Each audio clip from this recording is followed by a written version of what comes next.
Hello everyone, welcome to JK career institute. Last class में हम लोगों ने स्टार्ट किया था chemical reactions and equations. First lecture अगर आपने नहीं देखा है तो उसको जाइए और पहले देख लीजिए। वहाँ पर हम लोगों ने बहुत ही फंडामेंटल बातें रखी थी, बहुत बेसिक पार्ट अपन लोग स्टार्ट किए थे, ठीक है ना। काफ़ी इंपॉर्टेंट है, ठीक है ना। तो पहले आप लेक्चर देख ले फिर स्टार्ट करें, यहाँ से बीच में से ना देखें। देखिए लास्ट क्लास में हमने छोड़ा था वर्ड इक्वेशन पे, ठीक। हम ये चीज़ें समझ रहे थे कि किस तरीके से हमारे पास केमिकल चेंजेस का मतलब होता है, ठीक। केमिकल रिएक्शंस का मीनिंग क्या होता है, रिएक्टेंट देख चुके थे हम, प्रोडक्ट देख चुके थे, ठीक है। वर्ड इक्वेशन तक हमने बात रखी थी, ठीक। आज स्टार्ट करते हैं हम केमिकल इक्वेशन से, ठीक। What is the meaning of chemical equation. आज हेडिंग रहेगी हम लोग की केमिकल इक्वेशन,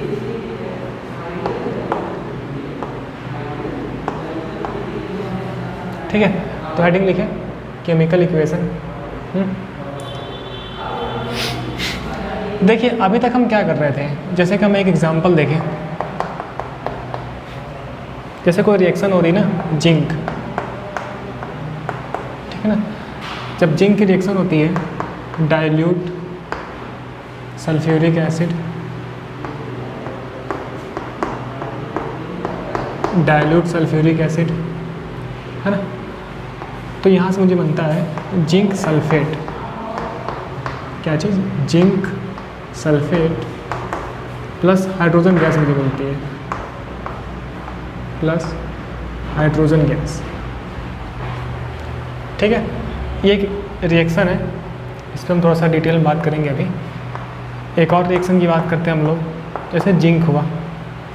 डाइल्यूट का क्या मतलब है देखते हैं अभी, या फिर हम यूज़ करें डाइल्यूट हाइड्रोक्लोरिक एसिड। क्या चीज़, हाइड्रोक्लोरिक एसिड, ठीक है ना। तो मुझे क्या मिलेगा, जिंक क्लोराइड, जिंक क्लोराइड, ठीक है, plus hydrogen gas, plus hydrogen gas. तो अब देखो, जब मैं वर्ड इक्वेशन लिख रहा हूँ तो उसमें काफ़ी प्रॉब्लम है, सबके मुझे नेमिंग लिखनी पड़ रही है ना, इस तरीके से वर्ड्स में लिखना पड़ रहा है, ये इतना कन्वीनियंट नहीं है, ठीक है। सो हम क्या करते हैं कि इस रिएक्शन को हम लोग केमिकल इक्वेशन के फॉर्म में लिखते हैं, ठीक। देखिए पिछली क्लास में बहुत सारी बातें हमने रखी थी, उसको हम लोग लिंक करके आज चलेंगे, ठीक है। तो केमिकल इक्वेशन में क्या करते हैं हम लोग, जो कंपाउंड है ना, उसका हम सिंबल या फिर उसका मॉलिक्यूलर फार्मूला यूज़ करते हैं, ठीक।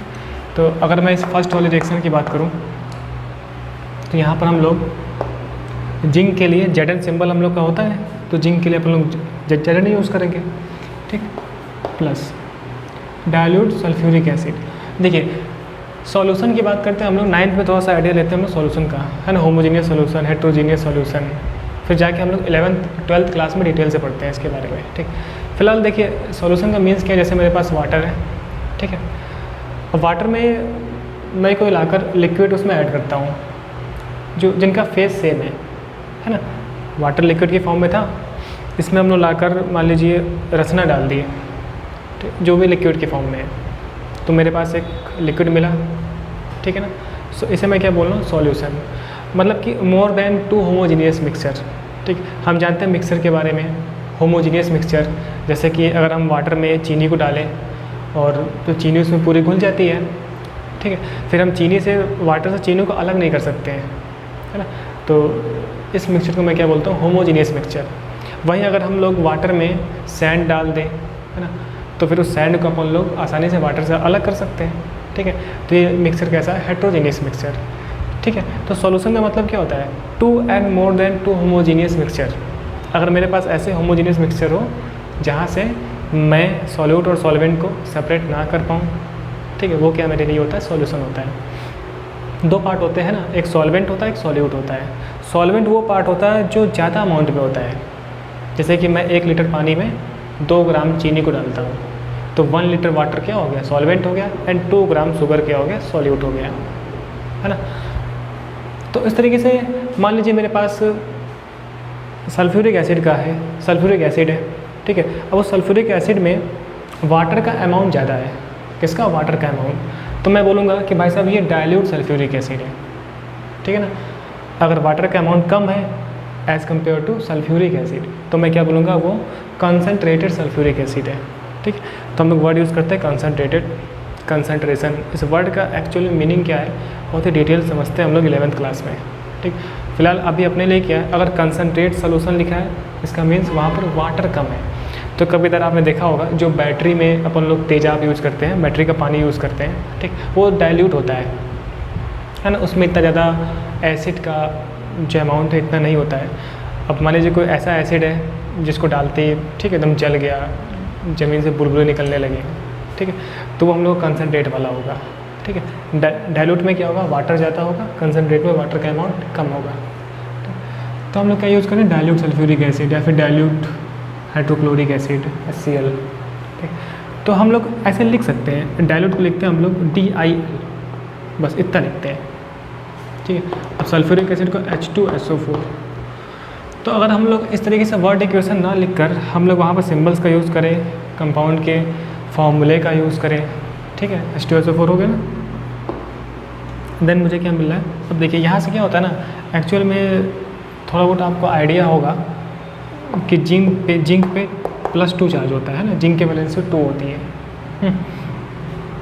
एंड H2SO4 सल्फ्यूरिक एसिड एक स्ट्रॉन्ग एसिड होता है, ठीक है। एंड स्ट्रॉन्ग एसिड हम लोग के ब्रेक होते हैं। अच्छा, एसिड के बारे में आपको पता है? नहीं, शायद नहीं पता होगा, अभी हम लोग एसिड बेस पढ़ेंगे, ठीक है, हाई स्कूल में, सही। तो H2SO4 ना एक स्ट्रॉन्ग एसिड है, और एक्चुअल में होता क्या है ना कि एसिड्स क्या होता है, इलेक्ट्रोलाइट्स होते हैं, ठीक है। इलेक्ट्रोलाइट्स का मीन्स जिन्हें अगर हम वाटर में डालें, वाटर में जो अपने आयंस में ब्रेक हो जाए, जैसे कि H2SO4 को अगर मैं वाटर में डालता हूँ तो ये H+ एंड SO4- इस फॉर्म में ब्रेक हो जाएगा, ठीक है ना। तो यहाँ पर ना H2SO4 इस फॉर्म में पड़ा है, 2H+ एंड SO4 2-, ठीक है ना। ऐसे हम लोग ब्रेक करते हैं, SO4 पे 2- चार्ज एंड H पे 1+ चार्ज होता है, ठीक है, इस तरीके से। तो होता क्या है ना, ये जो प्लस वाला जो चार्ज है माइनस वाले के पास जाता है, ठीक। ये भी बात आपके लिए नहीं है, अपोजिट चार्जेस में अट्रैक्शन होता है, ये इधर भाग जाएगा, बचेगा केवल हाइड्रोजन, ठीक है। तो इस तरीके से मेरे पास बनता है ZnSO4 + H2 गैस। हम ये एरो का भी यूज़ करते हैं कि H2 गैस इवॉल्व हो रही है, ठीक है, इस तरीके से। सो दीज आर चार्जेस, है ना, एंड अपोजिट चार्जेस में क्या होता है, अट्रैक्शन होता है। सो तो मैं इसी कहानी को ना इस फॉर्म में लिख सकता था, ठीक है, जिंक SO4, ये क्या बन गया, जिंक सल्फेट,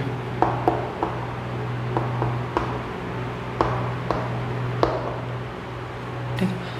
सो ये जो पैटर्न हुआ ना, जहाँ पर मैं सिंबल्स का यूज़ कर रहा हूँ, कंपाउंड का केमिकल फॉर्मूले का यूज़ कर रहा हूँ, ठीक है, ये जो पैटर्न लिखने का हुआ केमिकल रिएक्शंस का, इसे मैं बोलता हूँ केमिकल इक्वेशन, ठीक। क्या चीज़, केमिकल इक्वेशन। सेकंड वाले के लिए देखते हैं हम लोग, जैसे जिंक हो गया, जिंक प्लस डाइल्यूट HCl,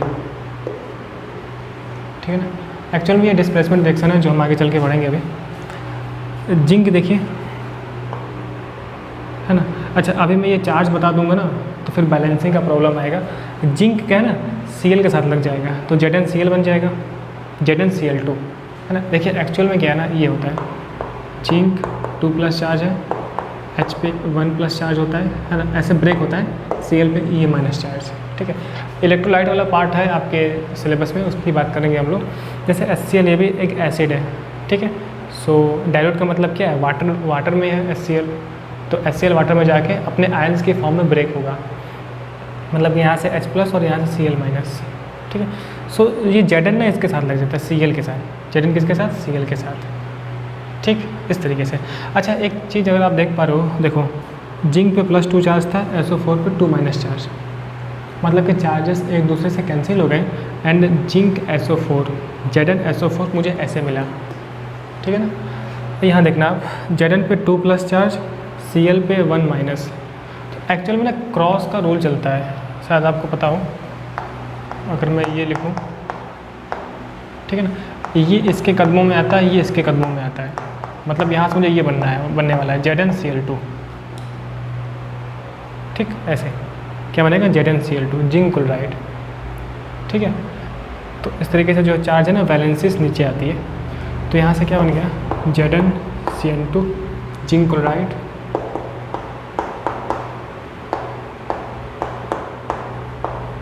ठीक है, प्लस H2 गैस रिलीज हो गई। So this pattern is known as chemical equation. ठीक, देखिए केमिकल इक्वेशन में हम दो वर्ड यूज़ करते हैं, balanced chemical equation and unbalanced chemical equation. ठीक, इसका क्या मतलब है, यहाँ पर देखो आप इस साइड में जितने भी हम लोग के पास एटम्स हैं, अगर नंबर ऑफ एटम्स सेम होते हैं तो मैं क्या बोलता हूँ, वो बैलेंस्ड केमिकल इक्वेशन है। यहाँ पे जिंक 1 था, यहाँ पे जिंक 1 है, 2 हाइड्रोजन, यहाँ पे 2 hydrogen, 1 sulphur 1 sulphur, 4 oxygen 4 oxygen. इसका मतलब ये ना, ये एक बैलेंस्ड केमिकल इक्वेशन है। ये क्या है, बैलेंस्ड केमिकल इक्वेशन। बैलेंस का क्या मीनिंग होता है, यही मीनिंग होता है। ठीक है, यहाँ देखो आप जिंक एक बंदा, जिंक एक बंदा, H1 बंदा, यहाँ H2 बंदे, Cl एक है लेकिन यहाँ Cl2 है, 2 एटम्स हैं। ये बैलेंस्ड केमिकल इक्वेशन नहीं है, क्योंकि यहाँ पर जो नंबर ऑफ डिफरेंट एलिमेंट्स के जो एटम का सम है, नंबर ऑफ डिफरेंट एलिमेंट्स हैं, ये नंबर ऑफ एटम्स दोनों साइड इक्वल नहीं है। ठीक है ना, इक्वल नहीं है। सो ये क्या है, एक अनबैलेंस्ड केमिकल इक्वेशन। ये क्या लिखा हुआ, अनबैलेंस्ड केमिकल इक्वेशन। अच्छा, हम लोग क्यों करते हैं ये सब, बैलेंसिंग का क्यों मतलब है ना, बैलेंस क्यों करते हैं।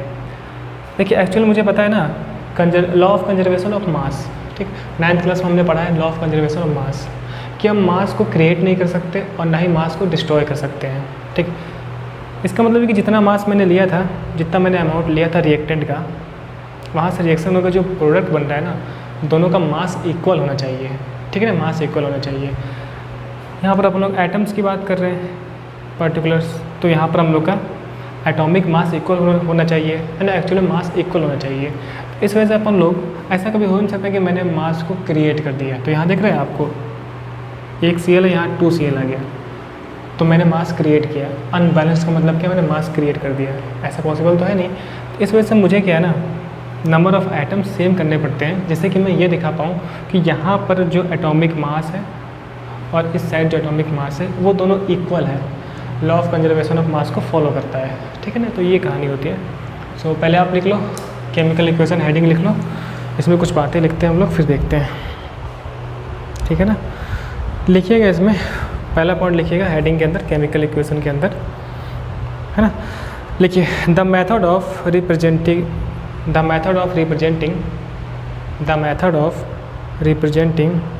a chemical reaction with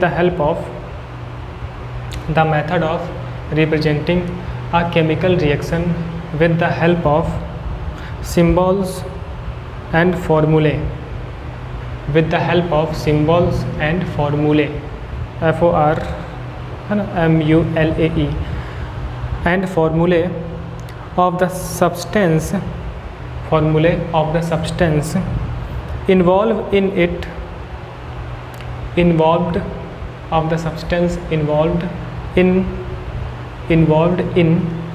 it is known as chemical equation.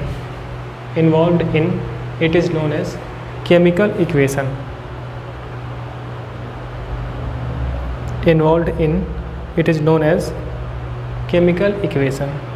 ठीक है ना। एंड ये एग्जांपल लिख लो आप, एग्जांपल के तौर पे लिख लें हम लोग इस तरीके से। ठीक, लिख लिया, पॉज करें, है ना, ये एग्जांपल लिख लें। चलिए इसके बाद लिखते हैं हम लोग, लिखिएगा नीचे, zinc and sulphuric acids are reactants ना, हमने पढ़ा था अभी, जिंक सल्फ्यूरिक एसिड क्या रिएक्टेंट है ना, फर्स्ट लेक्चर काफ़ी डिटेल से बातें हो चुकी हैं।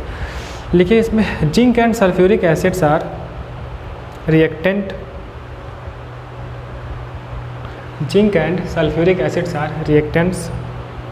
The reactants are always written on left hand side, the reactants are always written on left hand side the reactants are always written on left hand side in equation with a plus sign, in equation with a plus sign, plus, ठीक है, plus वाला ये plus, between them, plus between them, ठीक है। तो अभी देखिए first lecture में हमने देखा था कि ये एरो उल्टा भी हो सकता था, जो हमारी ज़िंदगी में अभी नहीं होने वाला है, ठीक है। हाई स्कूल तक अपन लोग इस एरो का डायरेक्शन ही देखने वाले हैं। सो अगर एरो ऐसे है तो हमने बात करी थी कि हेड इंडिकेट करता है प्रोडक्ट को, टेल इंडिकेट करता है रिएक्टेंट्स को, है ना। एंड अगर एरो का डायरेक्शन यही रहता है so always left hand side में क्या होंगे, रिएक्टेंट्स, एंड प्रोडक्ट कहाँ होंगे, राइट हैंड साइड में, ठीक।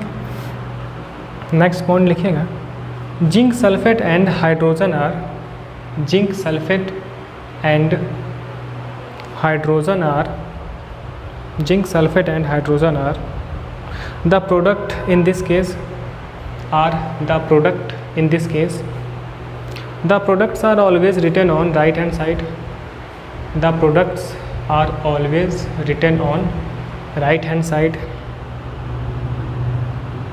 in an equation with a, in an equation with a plus sign between them, in an equation with a plus sign between them, ठीक है ना। इस वाले प्लस साइन की मैं बात कर रहा हूँ। सो एक एक चीज़ पे अपन लोग इस स्ट्रेस देंगे, ठीक। सो हम लोग एक एक चीज़ का मतलब समझें, ठीक। प्लस का मीन्स क्या है, एरो का मतलब, ठीक। नेक्स्ट पॉइंट लिख लीजिएगा, the arrow sign, the arrow sign, ये साइन बनाइएगा, the arrow sign pointing towards the right hand side, the arrow sign, sign बनाइए, ठीक। Pointing towards the right hand side, pointing towards the right hand side, ठीक है, is put between the reactants, is put between the reactants and products, reactants and products, ठीक है। Next point लिखिएगा इसी में, this arrow indicates that, this arrow indicates that, this arrow indicates that the substance written on the left hand side, the substance written on the left hand side are combining to give the substance, left hand side are combining to give the substance, ठीक है। सो ये कहानी substance क्या क्या लिखा है ना, combining to give the substances, ठीक। written on the right hand side this equation, substances written on the right hand side in the equation, written on the right hand side in the equation, ठीक है ना। ये हो गया। Next heading लिखेंगे हम लोग, बैलेंस्ड केमिकल इक्वेशन, ठीक है। इसको तो लिख लिया था ना हम लोगों ने, तो जैसे लिखे ना वैसे लिख लिया, हाइड्रोजन हाइड्रोजन, ठीक है। नेक्स्ट हेडिंग रहेगी हम लोग की बैलेंस्ड केमिकल इक्वेशन,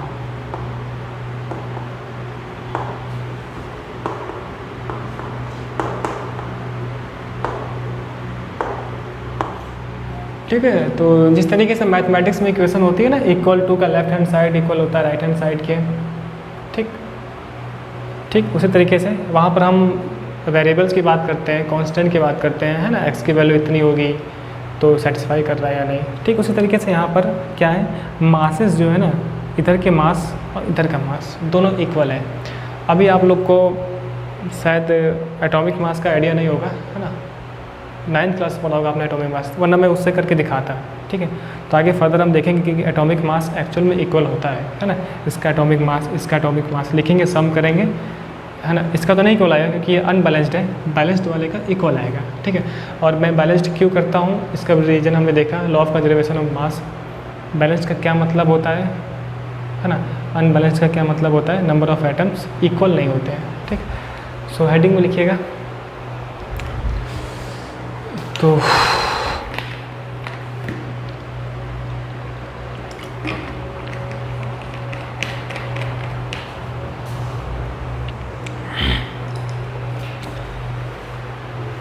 हेडिंग लिखा, इसमें लिखेंगे A balanced chemical equation has an equal number of atoms. A balanced chemical equation has an equal number of atoms of a different elements in the reactants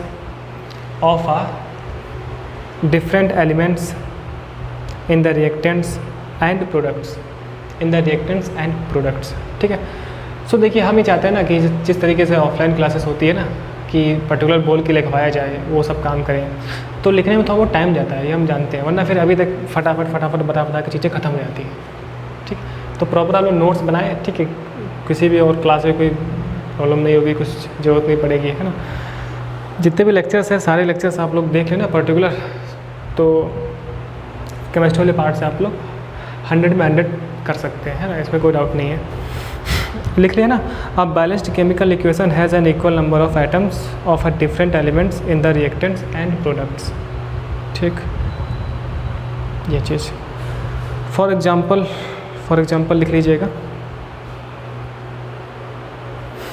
okay, for example से पहले एक point और लिखते हैं. A balanced chemical equation has equal masses of A balanced chemical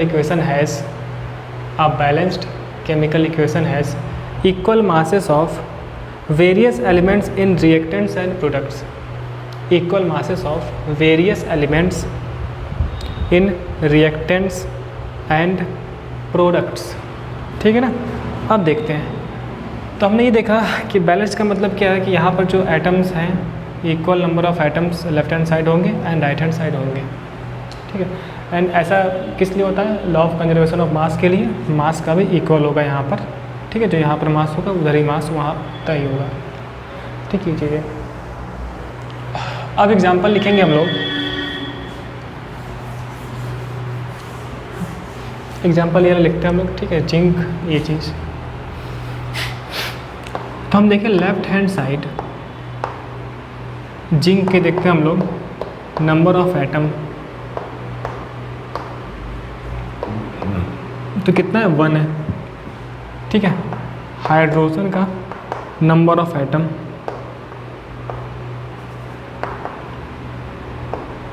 कितना है भाई साहब? लेफ्ट हैंड में 2 है. सल्फर का नंबर ऑफ एटम्स कितने हैं? 1 है. ऑक्सीजन का नंबर ऑफ एटम कितना है? 4 है. ठीक है ना. ये किधर हो गया? Left hand side. हम ऐसे देखें राइट हैंड साइड में.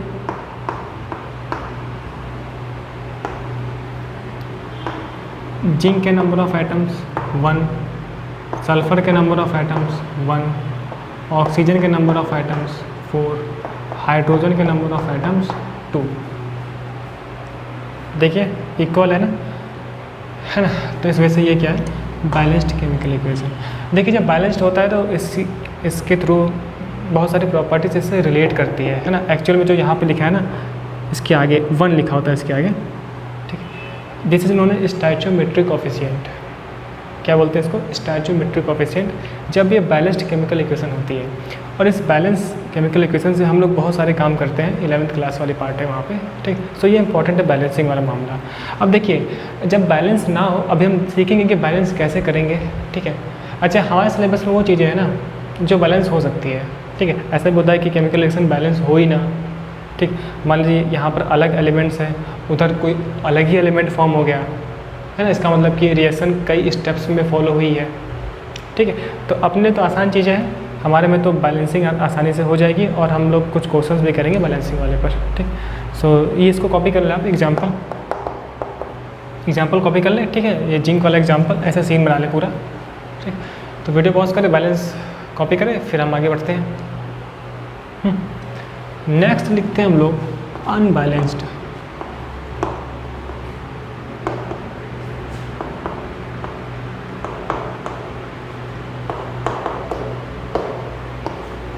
ठीक है ना. अनबैलेंस्ड केमिकल इक्वेशन लिखिएगा. इसमें एक पॉइंट लिख लेते हैं.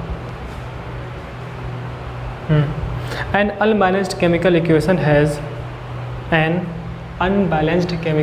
has An unbalanced chemical equation has unequal number of atoms,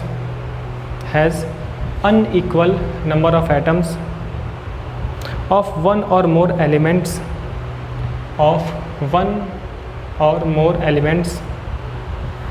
in the reactants and products.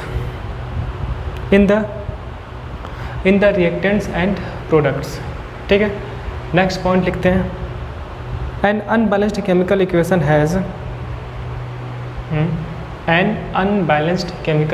has unequal masses of various elements,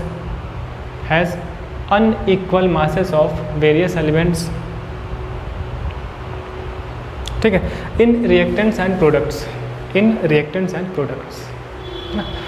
next point देखते हैं. अगर मैं थोड़ा फास्ट बोल रहा हूँ ना तो आपको रिवाइंड करके पॉज करके लिख लो. नेक्स्ट पॉइंट लिखते हैं हम लोग, है ना. ऐसा क्यों होता है वो वाला पॉइंट देखते हैं हम लोग. Matter can neither be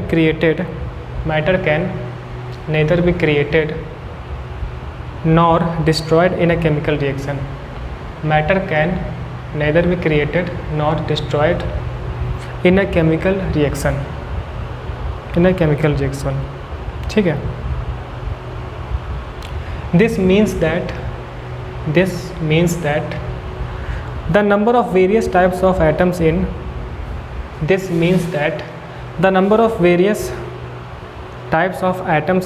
reactants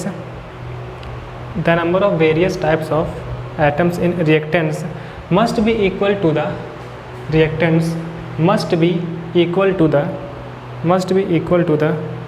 number of same type of atoms in product. Must be equal to the number of atoms of same type,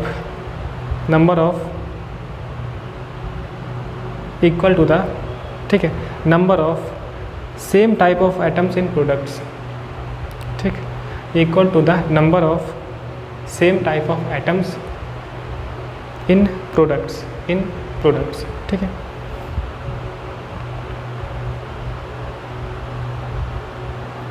लिख लिया. ठीक है. सो इसका एग्जांपल देख लेते हैं हम लोग.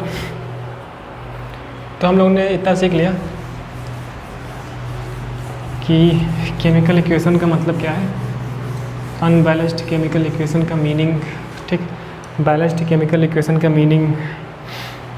ठीक, नेक्स्ट क्लास में हम देखेंगे कि बैलेंसिंग कैसे होती है. ठीक है, बैलेंसिंग वाला पार्ट. अनबैलेंस्ड के लिए एग्जांपल लिख लेते हैं हम लोग. जैसे कि अच्छा, केमिकल इक्वेशन में कुछ बातें अभी और हैं. ठीक है, फेज को लेके, स्टेट को लेके, उसको भी रखते हैं हम लोग नेक्स्ट क्लास में. जैसे कि H2 + O2 से मुझे बनता है वाटर, H2O. तो ये क्या है, अनबैलेंस्ड है. और एक तो हमने देखा ही सही अभी, when zinc is react with dilute HCl then it is form ZnCl2 and H2 gas evolved. ठीक है, ये चीज़. तो यहाँ हम देखते हैं फर्स्ट वाले रिएक्शन के लिए लेफ्ट हैंड साइड. देखिए, इस तरीके से बुक्स में दिया होता है ना, इस वजह से इस पैटर्न में बताना इंपॉर्टेंट है. जैसे कि बुक को देखें ना, आपको फील है कि हाँ हमने पढ़ा है, ऐसा नहीं कि सब कुछ नया नया है. Left hand side, right hand side. कितने आइटम्स हैं देखो, हाइड्रोजन का आइटम है, कितना है, 2 हाइड्रोजन का आइटम है. ऑक्सीजन कितने, 2 है. यहाँ पर देख लेते हैं हम लोग के, हाइड्रोजन के तो 2 है लेकिन ऑक्सीजन के 1 है. तो यहाँ पर क्या है, आइटम्स इक्वल नहीं है. ठीक है, ये इक्वल नहीं है, तो हम क्या बोले, अनबैलेंस्ड. यहाँ पर देखते हैं हम लोग left hand side, right hand side, है ना. हालांकि ये चीज़ बहुत है ना, बहुत ही छोटी सी बात कर रहे हैं हम लोग, जो कि मुझे यहाँ दिख भी रही है, लेकिन एक बार ऐसे लिख लेते हैं. ठीक है, क्योंकि आने वाले टाइम में फ़ोटो याद रहे, ऐसे लिख के काट सकते हैं ना, क्योंकि इक्वल नहीं है. जैसे जिंक की बात करें, 1 है, 1 बंदा है. हाइड्रोजन की बात करें तो 1 है. Cl की बात करें तो 1 है. ठीक है ना, ऐसे. यहाँ पे देखते हैं हम लोग, जिंक कितने हैं, 1 है. Cl के 2 आइटम है, हाइड्रोजन के 2 आइटम है. देखिए फिर डिफरेंट हो गया. ठीक, so this is unbalanced chemical equation. Balance कैसे करते हैं उसकी बात करते हैं. अभी हम लोग hit and trial method use करते हैं अपन लोग अपने सिलेबस में. ठीक, इतनी बातें. ठीक है ना. तो आज हम इतना ही रखते हैं, है ना।